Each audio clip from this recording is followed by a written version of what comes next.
नमस्कार, मैं हूं आलोक और आप देख रहे हैं डेली 24 भारत। बरेली हिंसा के मुख्य आरोपी मौलाना तौकीर रजा को आज कोर्ट में पेश किया जाएगा। मौलाना के खिलाफ कुल 10 मुकदमों में पेशी होनी है, जिनमें से 9 मामले हाल ही में हुई बरेली हिंसा से जुड़े हैं और एक मामला 2019 में एनआरसी के विरोध प्रदर्शन से जुड़ा है। बरेली में 26 सितंबर को हुई हिंसा के सिलसिले में तौकीर रजा सेंट्रल जेल फतेहगढ़ जेल में बंद है। इस मामले की संवेदनशीलता को देखते हुए आज वीडियो कॉन्फ्रेंस के जरिए उनकी पेशी कराई जा सकती है। मौलाना के खिलाफ कुल 10 मुकदमे दर्ज हैं, जिनमें से उन्हें पहले 7 मामलों में नामजद किया जाएगा। बाद में जांच के दौरान 3 और मुकदमों पर उनका नाम शामिल किया गया है। साल 2019 में एनआरसी के विरोध प्रदर्शन में भी मौलाना ने कथित रूप से बिल वापस नहीं लेने पर सड़कों पर खून बहाने की धमकी दी थी। इस मामले में भी पुलिस ने उनकी रिमांड मांगी थी। और आपको बता दें तौकीर रजा की आज कोर्ट में पेशी है और वीडियो कॉन्फ्रेंसिंग के ज़रिए उनको कोर्ट में पेश किया जाएगा। तौकीर रजा के खिलाफ 10 मुकदमे दर्ज हैं। तौकीर रजा की आज कोर्ट में पेशी है। बरेली हिंसा के मुख्य आरोपी की आज कोर्ट में पेशी होगी। वीडियो कॉन्फ्रेंसिंग के जरिए बरेली सीजेएम की कोर्ट में पेशी होगी तौकीर रजा की। बड़ी खबर आपको बता रहे हैं यूपी से और हमारे साथ जुड़ रहे हैं सन्नी। तौकीर रजा की आज कोर्ट में पेशी है, क्या कुछ होने वाला है और वीडियो कॉन्फ्रेंस के जरिए उनकी पेशी क्यों की जा रही है? जी, मैं आपको बता दूं, जो मौलाना तौकीर रजा है वो जुमे को हुए बवाल के मुख्य आरोपी के तौर पे देखे गए हैं, जिनके लिए लगभग बरेली से 110 किलोमीटर दूर फतेहगढ़ की जेल में उनको जेल में बंद किया गया। आपको बता दें कि फतेहगढ़ से उनको रोड द्वारा नहीं लाया गया है, कुछ सुरक्षा कारणों के कारण मौलाना तौकीर रजा को इस समय कोर्ट में नहीं पेश किया गया। वीडियो कॉन्फ्रेंसिंग के जरिए कोर्ट में पेश किया जाएगा। वहीं आपको बता दें कि मौलाना तौकीर रजा पे अब तक लगभग और उनके जो मिलने वाले हैं पार्टी के लोग हैं, उन पे लगभग 105 लोगों को अब तक जेल भेज दिया जा चुका है और कई करोड़ों की संपत्ति को सील और ध्वस्त किया गया है। जी सन्नी, तौकीर रजा के वकील क्या मांग कर रहे हैं? बिल्कुल, तौकीर रजा के वकीलों का कहना है कि वो पूरी तरह से जो बवाल हुआ है उसमें कोई भी आरोपी नहीं है। उनका कहना है कि आरोप तौकीर रजा पे बिल्कुल भी नहीं है, उसको पूरी तरह से सरकार ने फंसाया है। जहां शासन को उनकी तरफ से पूरी तरफ से ये कहा गया है, वही वकीलों का कहना है वो अपनी तरफ से पक्ष रख रहे हैं। वही पुलिस का भी आज देखने वाली बात है, पुलिस भी कोर्ट से रिमांड मांग सकती है। जैसे कि पेशी होगी 2:30-3 बजे के करीब, तो पुलिस भी पूछताछ के लिए रिमांड मांग सकती है कोर्ट में। मौलाना सनी, 2019 में एनआरसी को लेकर भी उन पर एक मुकदमा दर्ज है। जी बिल्कुल, 2019 सहित 2010 में जो बरेली में दंगे हुए थे, जिसमें हिंदू मुस्लिम दंगे हुए थे, उसमें भी इन पे आरोप लगा था कि दंगे भड़काने का पूरी तरह से इन पे, वो केस भी अभी कोर्ट में पेंडिंग है। और अब जो दंगा हुआ है उसको लेकर भी जो बवाल हुआ है उसमें भी वो मुख्य आरोपियों में एक है। अब देखने वाली बात है कि इनके ऊपर क्या कुछ कार्रवाई होती है, कोर्ट के द्वारा क्या कुछ करा जाता है। लेकिन अब ये बवाल के बाद में जो उनकी पहली पेशी है, अब ये देखने वाली बात होगी कि 2:30 बजे पेशी में क्या होता है और पुलिस किस हिसाब से रिमांड मांगती है और इन पे क्या आगे होता है। सन्नी, बहुत बहुत धन्यवाद हमसे जुड़ने के लिए, तमाम जानकारी साझा करने के लिए। तो आपको बता दें कि मौलाना तौकीर रजा की आज कोर्ट में पेशी है। 10 मुकदमे दर्ज हैं मौलाना तौकीर रजा के खिलाफ। और लखनऊ पुलिस को एक बड़ी सफलता हाथ लगी है। गैंगस्टर एक्ट में वांछित अपराधी राम शुक्ला को सीआईएसएफ ने एयरपोर्ट पर अवैध कारतूस के साथ धर दबोचा। सुरक्षा जांच के दौरान स्कैनिंग में कारतूस मिलने के बाद जब उसकी गहन पड़ताल की गई तो राम शुक्ला की आपराधिक पृष्ठभूमि सामने आ गई। जानकारी के अनुसार राम शुक्ला हाल ही में 2 साल की सज़ा काटकर जेल से बाहर आया था और लखनऊ के हजरतगंज थाना क्षेत्र से वांछित चल रहा था। सरोजनी नगर पुलिस ने आवश्यक कार्रवाई करते हुए उसे गिरफ्तार कर सलाखों के पीछे भेज दिया है। पुलिस जांच में यह भी सामने आया है कि आरोपी अश्लील वीडियो से जुड़ी गतिविधियों में भी लिप्त था, जिसके साक्ष्य उसके मोबाइल फ़ोन से प्राप्त हुए हैं। पुलिस अब उसकी बेल कैंसिल कराने की प्रक्रिया में जुट गई है। बताया जा रहा है कि राम शुक्ला लंबे समय से पुलिस की आंखों में धूल झोंकता चला आ रहा था। और आपको बता दें कि अवैध कारतूस के साथ ये गैंगस्टर पकड़ा गया है और सीआईएसएफ ने सतर्कता से इसको पकड़ा है। प्रदुम, क्या खबर है, कैसे पुलिस को शक हुआ कि इसके बाद कारतूस हो सकता है? बिल्कुल आलोक जी, हम बताना चाहेंगे कि ये जो राम शुक्ला नाम का एक युवक है, जो ये गैंगस्टर जैसे काफी धाराओं में वांछित है। अगर वही हम बात करें, ये काफी समय से पुलिस से बच के इधर उधर छुप रहा था, लेकिन वही कल जो अमौसी एयरपोर्ट पे अवैध कारतूस के साथ ये गिरफ्तार किया गया। लेकिन ये कोई छोटा मोटा अपराधी नहीं है। इसके पहले ये सरोजिनी नगर थाने से भी 2 साल के लिए जेल भेजा गया था। वहीं परन जैसे जब इनका कल राम शुक्ला जब सीआईएफए के हत्थे चढ़ा है, तो वहीं जब इसकी फोन की डिटेल पूरी जब खंगाली गई, तो ये कोई छोटा मोटा अपराधी नहीं है, क्योंकि ये लोगों को ब्लैकमेल करना या उसके साथ साथ में पूरन जैसी जो वीडियो होती है उसका भी ये कार्य करता था। और साथ में ही इसमें काफी धाराओं में मुकदमे काफी समय से जो हजरतगंज वगैरह जैसे कई थानों से जो इस पे लगे हुए थे, लेकिन ये कल सीआईएफ के हाथे जो है एयरपोर्ट पे चढ़ ही गया। प्रदुम, सीआईएसएफ की सतर्कता के कारण इसको एयरपोर्ट पर पकड़ा गया। अगर ये एयरपोर्ट पे पकड़ा नहीं जाता तो क्या बड़ी कार्रवाई करने का इसका प्लान था? बिल्कुल, अगर हम बात करें, अगर कल ये वहां पे जो सीआईएफ के हत्थे नहीं चढ़ता तो ये कहीं बाहर जा रहा था, और जो ये अवैध असले इसके साथ में कारतूस वगैरह जो साथ में बरामद हुई हैं, तो कहीं ना कहीं कोई एक बाहर जाकर के कोई बड़ी घटना को अंजाम देने वाला था। लेकिन ऐसी नाकामी, ऐसे कार्य करने से पहले ही जो सीआईएफ ने उसके सारे जितने भी ऐसे बनाए हुए थे जो कार्य करने वाला था, जैसे घटनाओं का अंजाम देना था, उसको पहले ही उसकी नाकामी कर दी गई। बिल्कुल प्रदुम, बहुत बहुत धन्यवाद हमसे जुड़ने के लिए, तमाम जानकारी साझा करने के लिए। तो आपको एक बार फिर से बताते चले कि राम शुक्ला को एयरपोर्ट पर कारतूस के साथ सीआईएसएफ ने गिरफ्तार किया है। महोबा जिले में प्रशासन की लापरवाही एक बार फिर जनता पर भारी पड़ती दिख रही है। सड़क पर नाले का गंदा और बदबूदार पानी जमा होने से स्थानीय लोगों में बीमारी का खतरा मंडराने लगा है। ग्रामीणों को इसी गंदगी भरे कीचड़ से होकर निकलने को मजबूर होना पड़ रहा है, लेकिन जिम्मेदारों के कानों में जू तक नहीं रेंग रही है। दरअसल जैतपुर ब्लॉक कस्बा क्षेत्र के दियोड़ीपुरा बाईपास मार्ग में जल निकासी ना होने के कारण नाले का गंदा पानी भर जाता है और इस मार्ग से स्कूल जाने वाले छात्र छात्राएं, बुजुर्ग और दैनिक राहगीर सभी लोग इसी रास्ते से निकलते हैं। गंदे पानी की वजह से क्षेत्र में संक्रामक बीमारियों के फैलने का खतरा मंडरा रहा है। स्थानीय लोगों का आरोप है कि शिकायतों के बाद भी समस्या का समाधान नहीं हो पा रहा है। स्थानीय लोगों ने इस समस्या को लेकर कई बार प्रशासन से शिकायत की है, लेकिन अब तक कोई ठोस कदम नहीं उठाया गया है। स्थानीय लोगों ने प्रशासन से जल्द समस्या के स्थायी समाधान की मांग की है, ताकि क्षेत्रवासियों को इस गंदगी और बीमारी के डर से राहत मिल सके। ये समस्या है कि 10 साल से हम जांगन से निकल रहे, हमारे अंदर पानी भर रहा हो, हमारे बच्चा मोहताज हैं, पढ़वे लिखवे जावे। इसकी शिकायत की कहीं आप? कई मोहल्ला से कई और ये छोटे से कई तांजे बोले कि 1.5 महीना रुक जाओ, इसके बाद हम आपका काम करा देंगे। अब इधर मजदूर नहीं जा पाएंगे, इधर मेरा माल नहीं जा पाएगा, इधर मेरा कुछ नहीं जा पाएगा। जैसी मुसीबत हम लोग निकला तो जैसे हम लोग रहे थे तो हम ऊपर वालों जाना। समस्या यहाँ रास्ता की है। यहाँ हर साल 5 बार कह चुके हैं प्रधान से कि रास्ता आगे सही करवा दो, सही करवा दो। सफाई कर्मी को कहो तो वो कहते हैं ग्राम प्रधान के उसमें है, तो ग्राम प्रधान जब तक जब तक नहीं करेंगे। ब्लॉक में भी उन्होंने 2-3 बार शपथ पत्र में लिख के दिया, फिर भी उससे काम नहीं हुआ। अभी परसों के दिन रात में निकल रही थी, लाइट नहीं थी, अचानक पैसा का चबूतरे में जाए गल गई। आप सामने मौका बार था तो हम देख ले मेरा चेहरा। नए मुख्यमंत्री पोर्टल पे भी दी थी हमने शिकायत, वो भी शपथ पत्र के साथ, तो उन्होंने दूसरे एक निस्तारण करके दे दिया है। गोंडा में आगामी त्योहारों के मद्देनजर चलाए जा रहे विशेष अभियान के तहत मनकापुर पुलिस ने बड़ी कार्रवाई की है।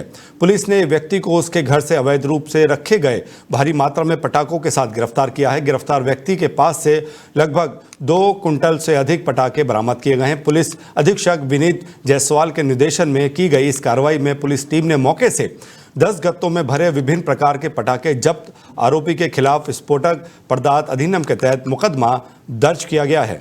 आगामी दीपावली त्योहार के दृष्टिगत अवैध पटाखा निर्माण एवं भंडारण के विरुद्ध चलाए जा रहे अभियान के अंतर्गत आज कोतवाली मनकापुर पुलिस को बड़ी सफलता प्राप्त हुई। दिनांक 13 अक्टूबर 2025 सुबह करीब 4 बजे गश्त के दौरान मुखबिर सूचना पर मोहल्ला जवाहर नगर स्थित एक किराए के मकान से कुल 2 कुंटल 20 किलो विभिन्न प्रकार के अवैध पटाखे बरामद किए गए। मौके से अवैध पटाखा भंडारण करने वाले एक अभियुक्त को गिरफ्तार किया गया, जिसके विरुद्ध कोतवाली मनकापुर में सुसंगत धाराओं में अभियोग पंजीकृत कर आवश्यक वैधानिक कार्रवाई अमल में लाई जा रही है। गोंडा में आयुक्त देवी पाटन मंडल की ओर से महिलाओं की समस्याओं के निस्तारण के लिए मां पटेश्वरी शक्ति संवाद कार्यक्रम के तहत विशेष जन सुनवाई का आयोजन किया गया। इस दौरान 21 महिलाओं ने आयुक्त के समक्ष अपनी अपनी समस्याएं रखी। देवी पाटन मंडल के आयुक्त की अध्यक्षता में आयोजित इस जन सुनवाई में विभिन्न क्षेत्रों से आई महिलाओं ने अपनी समस्याओं को विस्तार से रखा। आयुक्त ने सभी शिकायतों को गंभीरता से सुनते हुए संबंधित अधिकारियों को त्वरित और गुणवत्तापूर्ण निस्तारण के निर्देश दिए। उन्होंने कहा कि शिकायतों के समाधान में किसी भी प्रकार की लापरवाही या पक्षपात बर्दाश्त नहीं किया जाएगा।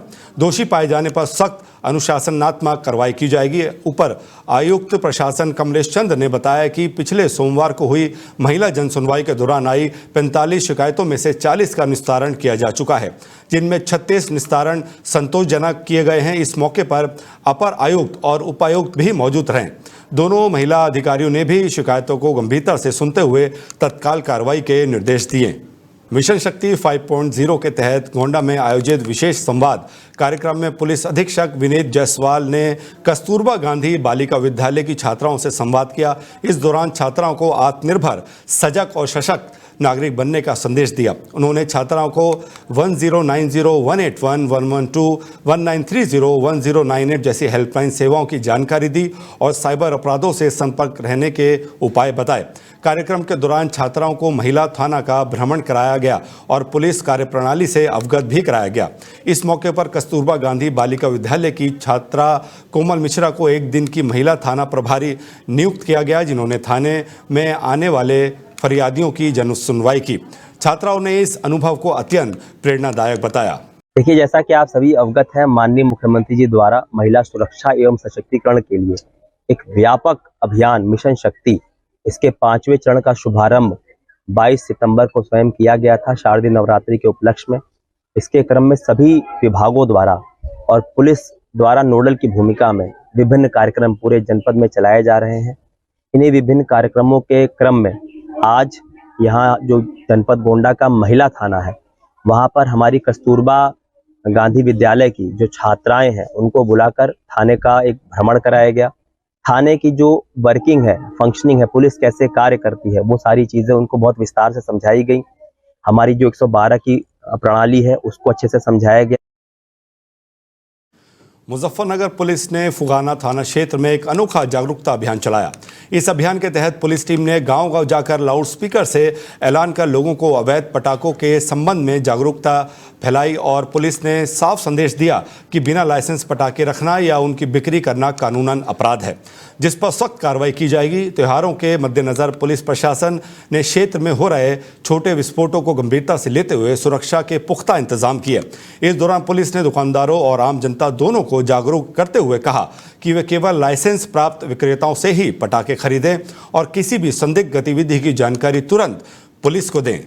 Charles Walters council for invention and research द्वारा लोक प्रशासन में उत्कृष्ट योगदान के लिए प्रतिष्ठित of honour Ashok award Himachal और राजस्थान के पूर्व गवर्नर कलराज मिश्रा द्वारा एसएसपी संजय कुमार वर्मा को देकर सम्मानित किया गया। कार्यक्रम नई दिल्ली के इंडिया हैबिटेट सेंटर में आयोजित किया गया। पुरस्कार उन प्रतिष्ठित नौकरशाहों और नीति निर्माताओं को दिया जाता है जिन्होंने शासन को सुदृढ़ बनाने, कानून व्यवस्था बनाए रखने और असाधारण नेतृत्व का प्रदर्शन करने में महत्वपूर्ण योगदान दिया है। ऑनर ऑफ अशोक अवार्ड का उद्देश्य केवल एक मानद उपाधि से कहीं अधिक है। प्रशासनिक उत्कृष्टता में एक राष्ट्रीय मानक स्थापित करना है। इसका उद्देश्य संघ लोक सेवा आयोग और परिवीक्षाधीन अधिकारियों की तैयारी कर रहे युवा उम्मीदवारों को प्रेरित करना और उन्हें सकारात्मक बदलाव लाने वाले नेतृत्व गुणों को अपनाने के लिए प्रोत्साहित करना है। श्रीवस्ती पुलिस ने जाली नोटों के एक बड़े मामले का खुलासा किया है। थाना हरदत्त नगर, गिरंड police, SOG team, Chandigarh police और एसएसबी की संयुक्त कार्रवाई ने 1,19,500 मूल्य के कुल 239 जाली नोट बरामद किए हैं। इस मामले में एक अभियुक्त को गिरफ्तार किया गया है। यह कार्रवाई कस्बा हरदत्त नगर गिरंड स्थित शिवा ट्रेडर्स दुकान पर की गई है। पुलिस ने दुकान मालिक को जाली नोटों के साथ गिरफ्तार किया है।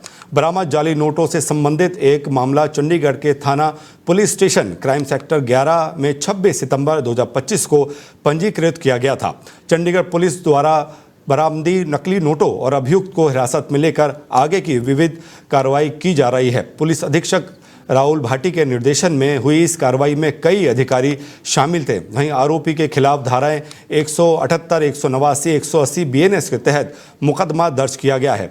फिलहाल पुलिस आरोपी से पूछताछ कर उसके अंतर्राज्यीय नेटवर्क की तह तक पहुंचने में जुटी है। जाली नोटों के इस गैंग के खुलासे ने एक बार फिर दिखा दिया है कि नकली करेंसी का खेल कितना बड़ा और संगठित हो सकता है। चंडीगढ़ की पुलिस एवं एसएसपी द्वारा एक संयुक्त कार्रवाई की गई, जिसमें एक अभियुक्त के पास से कुल 239 जाली नोट बरामद किए गए हैं, जो कि 500 रुपये की वैल्यू के हैं। टोटल जिसकी कीमत 1,19,500 रुपये है। इस गिरफ्तार व्यक्ति का नाम शिवा गुप्ता है, पुत्र मंगलेश्वर प्रसाद, जो कि निवासी थाना हरदत्त गिरंट बाजार का है। ये अपनी दुकान शिवा ट्रेडर्स के नाम से चलाता है। अब इसके मोडस ऑपरेंडी के बारे में मैं आपको बता दूं। इस व्यक्ति द्वारा एक फर्जी अकाउंट से एक फेसबुक पेज ऑपरेट किया जाता है, जिसके माध्यम से ये अलग अलग व्यक्तियों को फेक करेंसी बेचता है। और अभी तक की जानकारी के मुताबिक ये कई व्यक्तियों को इस तरह की फेक करेंसी बेच चुका है। इसके पास से, जैसा कि मैंने आपको बताया, अभी तक टोटल 239 जाली नोट बरामद हुए हैं और इसमें फर्दर इन्वेस्टिगेशन में और जांच में पता लगेगा कि और इसमें कितने लोग सम्मिलित हैं। अभी तक की प्राप्त जानकारी के अनुसार जो हमने एसएसबी से और इंटेलिजेंस एजेंसियों के इनपुट से एवं चंडीगढ़ पुलिस के सहयोग से जो जानकारी प्राप्त की है। बांदा जिले में हुए लूट कांड के एक मुख्य आरोपी ब्रिजेंद्र को पुलिस ने मुठभेड़ के दौरान गिरफ्तार कर लिया है। मुठभेड़ के दौरान पुलिस की गोली आरोपी के पैर में लगी, जिसके बाद घायल अवस्था में उसे जिला अस्पताल में भर्ती कराया गया। आरोपी ब्रिजेंद्र के खिलाफ आधा दर्जन से अधिक आपराधिक मामले दर्ज हैं और वो मध्य प्रदेश के छतरपुर जिले का निवासी बताया जा रहा है। पुलिस ने घटना में शामिल अन्य 2 फरार आरोपियों की तलाश तेज कर दी है। जालौन जिले के आटा थाना क्षेत्र के उकासा मार्ग पर पुलिस और एक छाती इनामी बदमाश के बीच मुठभेड़ हो गई। गैंगस्टर एक्ट के तहत वांछित और 25,000 के इनामी बदमाश पर चोरी और नकबजनी के 1 दर्जन से अधिक मुकदमे दर्ज हैं। मुठभेड़ के दौरान पुलिस की जवाबी कार्रवाई में बदमाश के पैर में गोली लगी, जिसके बाद उसे घायल अवस्था में जिला अस्पताल में भर्ती कराया गया। पुलिस ने बदमाश के कब्जे से एक बाइक, तमंचा और कारतूस बरामद किए हैं। जालौन थाने में एक गैंगस्टर एक्ट का मुकदमा पंजीकृत हुआ था। उसमें एक अभियुक्त रामजी पटेल है, जो आटा थाना क्षेत्र के संघी गांव का रहने वाला है, जिसके ऊपर लगभग 2 दर्जन नकबजनी, चोरी जैसे संगठित अपराध के अभियोग दर्ज हैं। 2 गैंगस्टर एक्ट के मुकदमे दर्ज हैं और इसकी गिरफ्तारी पर 25,000 रुपये का इनाम पूर्व से घोषित है। ये वांछित था और ये सूचना मिल रही थी कि अभी भी अपराध कर्म में ये पूरी तरीके से सक्रिय है। जालौन कोतवाली की पुलिस इसकी गिरफ्तारी के लिए प्रयासरत थी। आज सूचना मिली कि गोविंदम होटल होते हुए हाईवे से ये उकासा वाले रास्ते से कोई वारदात करने के इरादे से ये जा रहा है। जिले में धान खरीद की प्रक्रिया को पारदर्शी और किसान के हित में संचालित करने के उद्देश्य से एडीएम ने लखीमपुर मंडी स्थित धान क्रय केंद्र का औचक निरीक्षण किया। निरीक्षण के दौरान उन्होंने केंद्र की व्यवस्थाओं, तौल प्रक्रिया और स्टॉक रजिस्टर, किसानों के पंजीकरण और भुगतान की स्थिति की गहनता से जांच की। निरीक्षण के दौरान एडीएम ने क्रय केंद्र प्रभारी को स्पष्ट निर्देश दिए कि धान की खरीद शासन की मंशा और निर्धारित मानकों के अनुसार ही की जाए। उन्होंने कहा कि किसी भी स्तर पर लापरवाही या अनियमितता बर्दाश्त नहीं की जाएगी। किसानों को किसी प्रकार की परेशानी ना हो, यह सुनिश्चित करना केंद्र प्रभारियों की प्राथमिक जिम्मेदारी है। इस दौरान उन्होंने मौके पर मौजूद किसानों से भी बातचीत कर उनकी समस्याएं सुनी और अधिकारियों को आवश्यक निर्देश दिए। एडीएम ने कहा कि शासन की प्राथमिकता है कि किसानों को उनकी उपज का वाजिब मूल्य मिले और उन्हें किसी प्रकार की कठिनाई का सामना न करना पड़े। निरीक्षण के दौरान संबंधित विभाग के अधिकारी और कर्मचारी मौजूद रहे। दिवाली से पहले मुजफ्फरनगर में पुलिस और प्रशासन की संयुक्त टीम ने अवैध रूप से संग्रहित पटाखों के खिलाफ बड़ी कार्रवाई की है। थाना नगर कोतवाली क्षेत्र स्थित दाल मंडी में 3 पटाखा गोदामों पर छापेमारी की गई, जिनमें लाखों रुपए के मूल्य पटाखे बरामद हुए। सिटी मजिस्ट्रेट और सीओ सिटी के नेतृत्व में की गई इस छापेमारी के दौरान प्रशासन को गोदामों में भारी मात्रा में तेज आवाज वाले और प्रतिबंधित पटाखे मिले। गोदामों के ताले तोड़कर पुलिस ने जब्त किए गए पटाखों को कब्जे में ले लिया। छापेमारी के बाद पूरे बाजार में पुलिस ने अन्य अवैध पटाखों की तलाश के लिए अभियान तेज कर दिया है। प्रशासन द्वारा यह कार्रवाई पटाखों की अवैध बिक्री और खतरनाक सामग्री के भंडारण को रोकने के उद्देश्य से की गई है। सुप्रीम कोर्ट और एनजीटी के ऑर्डर्स के हिसाब से, निर्देशों के हिसाब से एनसीआर क्षेत्र में बिल्कुल भी किसी भी प्रकार का पटाखों का स्टोरेज, प्रोडक्शन या फिर सेल पर प्रतिबंध है। और इसी के हिसाब से मुजफ्फरनगर जो है वो भी एनसीआर क्षेत्र में आता है।